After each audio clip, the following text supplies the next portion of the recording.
2024년 5월 17일 이정훈입니다. 지금 광주에서는 5.18 전야제가 열리고 있겠죠. 5.18 정신을 헌법 전문에 수록하라라고 하면서 개헌을 요구하는 조례를 광주시 의회는 만들었습니다. 5.18을 앞세운 개헌 요구가 강합니다. 이거는 간단하게 말하면 윤석열 물러나라 이거다라는 걸 제가 앞선 방송에서 정리해 드렸습니다. 반신반의하셨죠? 다시 한번 설명드리겠습니다. 지금 야권의 개헌론자들은 윤석열을 썩은 밧줄이라고 표현합니다. 썩은 밧줄 갖고는 아무것도 못하죠. 하늘에서 밧줄이 내려왔는데 그 밧줄이 썩었다면 호랑이가 쫓아오는데 매달리면은 결과는 죽음이죠. 윤석열은 썩은 밧줄이니 노태우처럼 개헌을 위한 6.29 선언 같은 걸 하고 살아서 나가라. 이것이 한마디로 말하면 민주당을 비롯한 야권의 주장입니다. 이렇게 개헌론을 주장하는 사람들은 지금 대한민국 현재의 정치 체제에서 가장 큰 문제는 대통령 독재가 아니라 대통령이 힘이 없는 게 문제죠. 지금 국회의 독재가 문제죠. 국회에서 다수당이 되면은 검수완박 법안을 만들어서 자기 마음대로 할 수 있습니다. 인민민주주의로 갈 수 있습니다. 이러한 의회 독재를 막는 데는 전혀 관심이 없어요. 지금 우리한테 필요한 건 의회 독재를 막는 겁니다. 근데 의회 독재를 막기 위해서 채택된 공화정이 대통령제입니다. 그런데 지금 윤석열을 썩은 밧줄이라고 부르는 개헌론자들은 대통령의 권한을 축소하라는 식으로 개헌을 요구하고 있습니다. 현실하고 맞지 않죠. 그런데 그들이 정작 대통령이 되면 표변을 합니다. 이걸 이해하지 못하면은 지금 민주당과 야권에서 나오는 개헌론에 뭐가 문제인지를 알아차리지 못하십니다. 조국이 아주 열을 내고 있어요. 조국. 제가 어느 세미나에서 조국 씨가 하도 미워가지고 조국이 잘생겼습니까? 제가 잘생겼습니까? 그랬더니 사람들이 빵 웃던데 누가 잘생겼어요? 조국이 잘생겼습니다. 지금 조국 씨가 5월 17일 국회에서 국회 개헌특위 설치 및 제7공화국 개헌 제안이란 제목으로 브리핑을 했습니다. 개헌을 위한 제안을 한 거죠. 그러면서 무슨 얘기를 했는가 하면은 현직 대통령 임기를 1년 줄여서 2026년까지로 하자. 그리고 그 기간 사이에 앞으로 2년 사이에 개헌을 해서 현재 5년 단임제 헌법을 4년 중임제로 바꿔서 제7공화국을 만들자는 겁니다. 그러면서 하는 말이 87년 6공화국 헌법이 대통령제를 택한 이유는 독재 정권의 출현을 막기 위해서였다. 예, 맞죠. 그래서 5년 단임제로 쉽게 말하면 대통령 되겠다. 근데 독재 정권을 막는 것도 맞긴 맞지만 한편으로는 대통령 되겠다고 줄 선 사람이 너무 많아서 너도 하고 나도 하고 하려니까 한 번만 하자. 4년만 하자고 하기는 뭐하니까 5년만 해갖고 그냥 단임으로 한 거죠. 쉽게 말하면. 그래서 이제 그 덕택에 정권 교체가 가능한 나라가 됐다. 정권 교체가 가능한 나라가 된 거는 전적으로 전두환 대통령 덕분이에요. 전두환 대통령이 강력한 대통령이었지만 종신집권을 본인이 하지가 않았어요. 그 사람이 했으면 60 헌법도 없습니다. 그가 단임을 하겠다고 처음부터 선언했고 지켰기 때문에 지금 이게 가능한 건데 이 조국 같은 자들은 새빨간 거짓말을 하고 있습니다. 속지 마십시오.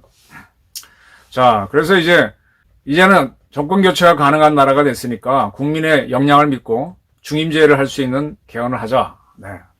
그러면서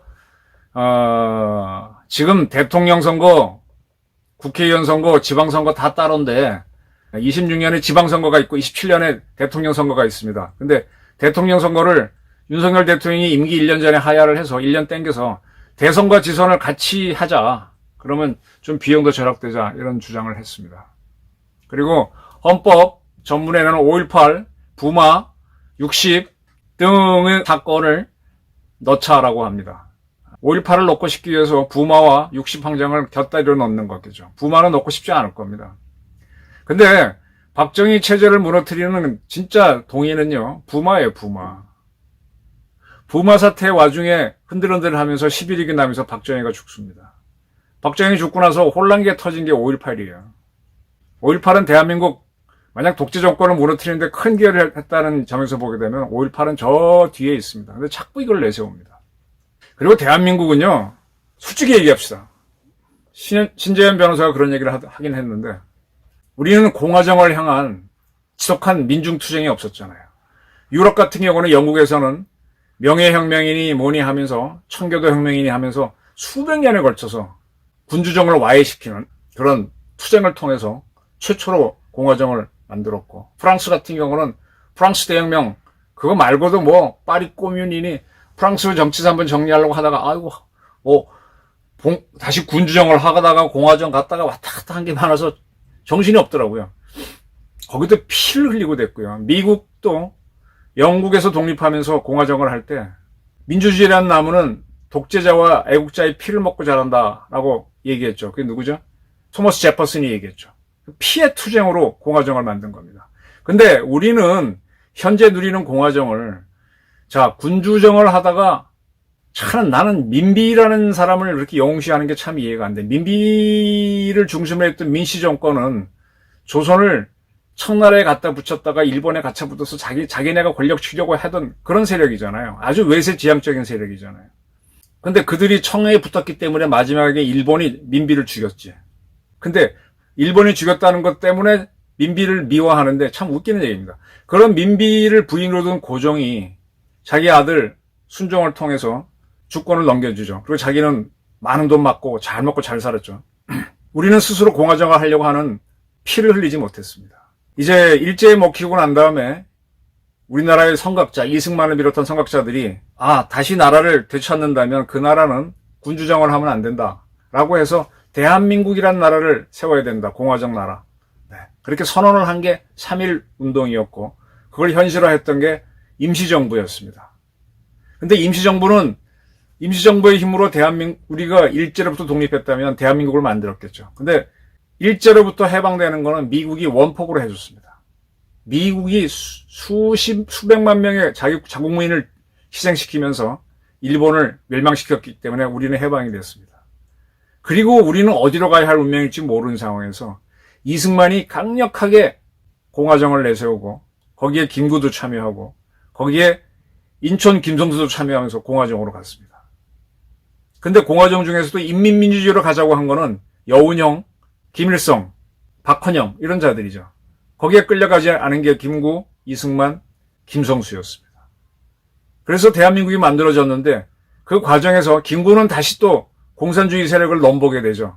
남북협상회의에 들어갔다가 결국은 안두에 의해서 사살이 되고 또 인천 김성수는 의원 내각제의 요소를 강조했다가 우리가 그때 의원 내각제로 갔으면 참 힘든 나라였겠죠. 결국은 이승만하고 갈라서게 되면서 이승만이 주장한 대통령제 국가가 되면서 지금까지 왔습니다. 우리는 어떻게 보면 이 대통령제라고 하는 거는요. 국민의 대표를 뽑아서 의회를 만들고 그 의회의 대표를 뽑아서 행정부를 이끌게 되면은 의회에서 다수당이 행정부를 이끌잖아요. 다수당이 마음대로 할 수 있는 의회 독재가 되기 쉽습니다. 이게 군주정이나 의원 내각제 국가에서의 절대적인 약점이에요. 국민 대표인 건 좋은데 다수당이 이끕니다. 이 다수당이 거의 90 내지 100% 차지해서 완전히 일당으로 끌고 가는 일당 독재가 공산주의예요. 이게 문제이기 때문에 의회를 견제해야 된다 그래서 로마 공화정 때도 집정관이라는 게 있었는데 집정관 제도를 도입한 더 발전된 공화정을 한 게 대통령을 한 게 미국입니다. 그런 미국식 대통령제를 이승만 대통령이 본인이 미국에서 경험하고 깨달았기 때문에 끌고 들어온 거죠. 이렇게 했기 때문에 우리는 빠르게 아주 가장 좋은 대통령제를 갖게 된 나라인데 이걸 이승만 덕택이다라고 할 수가 없다 보니까 3.1 운동으로 임시정부를 세웠고 그 다음에 이승만을 쫓아낸 4.19 정신 이렇게 강조하는 식으로 헌법 전문을 만들었습니다. 쉽게 말하면 우리의 민주주의를 만들려고 하는 피해 역사가 없기 때문에 이승만은 쓰기 싫었고 그러니까 3.1 운동, 임시정부, 그 다음에 이승만 쫓아낸 4.19 이런 거 얘기했던 거죠. 그러고 나서 지금 와서는 그게 너무 빈약하니까 5.18 부마항쟁 60을 집어넣자고 하는 건데 사실은 너무 민주주의 공화정에 대한 역사가 약하니까 이런 주장이 나오는 거죠. 사실은 풍부한 나라에서는요 이런 거 쓰지도 않아요. 거론할 필요도 없어. 자기들이 프랑스 대혁명 겪으면서 막 이렇게 겪어온 나라들이 뭐 그거 쓸 필요가 뭐가 있습니까? 5.18 정신 강조할 필요도 없이 그냥 국민 정신에 녹아, 그게 진짜 민주주의였으면 국민 정신에 녹아 있지. 5.18 때 죽은 사람이 200 몇 명이다 그러면요, 프랑스 사람들은 웃어요. 프랑스 대혁명 때 얼마가 죽었는데. 이렇게 자꾸 5.18을 넣자고 하면서 의회 독재로 가자는 게 지금 개헌론자들의 주장입니다. 이걸 이제 조국이 앞장서서 하고 있는 거죠. 그러면서 이 조국당의 당선자인 박은정 씨는 지금 검찰 독재 정권이 문제다. 검찰권 남용이 심각한데 검찰의 수사권, 기소권, 영장 청구권, 수사 종결권, 공소 취소권 다 갖고 있는데 이를 분리하고 제한해야 된다고 주장합니다. 지금요, 대한민국이라고 하는 나라가 법치를 하는 거잖아요. 법을 깨는 게 혁명이고, 혁명을 통해서 새로운 법치가 만들어지고 법대로 쭉 누가 독재를 못하도록 만든 거지 않습니까? 그럼 그 법치를 강요하기 위해서 사법기관이 움직입니다. 그게 검찰이고 경찰이에요. 이걸 와해시키면 법치가 와해됩니다. 그러면 법원은 뭐냐?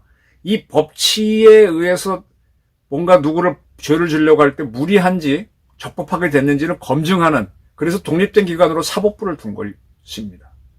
이 검찰 독재니 경찰 독재니, 독재국에서는 흔히 그걸로 자기네 권력을 강요하죠.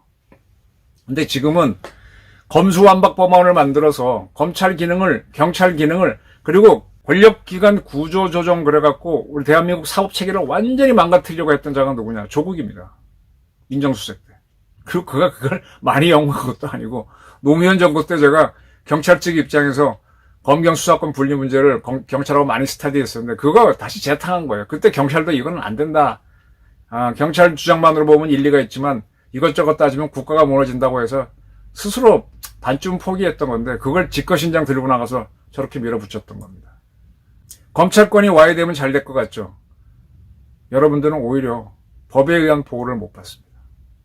이 조국뿐만 아니라 지금 박찬대 민주당의 원내대표도 5.18 정신을 헌법 정신에 담아야 된다라고 개헌을 계속 주장하고 있습니다. 5.18이 지금 3.1운동보다 더한 게 됐어요, 아주. 8.15보다 더한 게 됐습니다. 자, 이런 개헌론은요, 아까 제가 조국 씨가 개헌하는데 이거는 별거 아니다. 이건 누가 주장했느냐? 이석연, 현재 동서대 석좌 교수로 있고, 이명박 정권 때 법제처장을 했던 전북대에 나온 이석연 씨가 주장을 했었죠. 이석연 씨가 총선 직후인 4월 16일 한겨레 신문에 썼던 제목이 임기 1년 단축 개헌, 윤 대통령 박수 받고 떠나려면, 여기에서 조국 씨가 얘기한 게 다 나와요. 이석연 씨는 뭐라 그랬느냐? 0.7%포인트로 당선된 윤석열은 대통령의 제1 덕목인 패배자를 동화시키는 포용력이 전무했다. 콤플렉스를 보상받으려는 뜻 승자 독식 현상을 보였다. 이렇게 했습니다. 글쎄, 대통령의 제1 덕목이 패한 사람을 포용하는 거예요? 그러려고, 아니, 진 사람 포용하려고 대통령 만들어?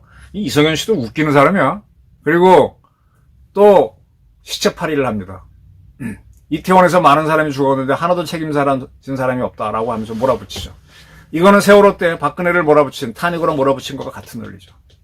물론 이에 대한 책임은 져야 됩니다만, 이거 가지고 전적으로 물러나라 그러면 그럼 누가 뭐해? 그럼 중대재해처벌법. 그럼 이번에 만약에 우원식이가 추미애를 이기고 당선됐으면 이재명 물러나야 되겠네. 이 헌법을 40년 공부했다고 강조하는 이런 컬럼에서 이런 식으로 이성현 씨가 주장을 했어요.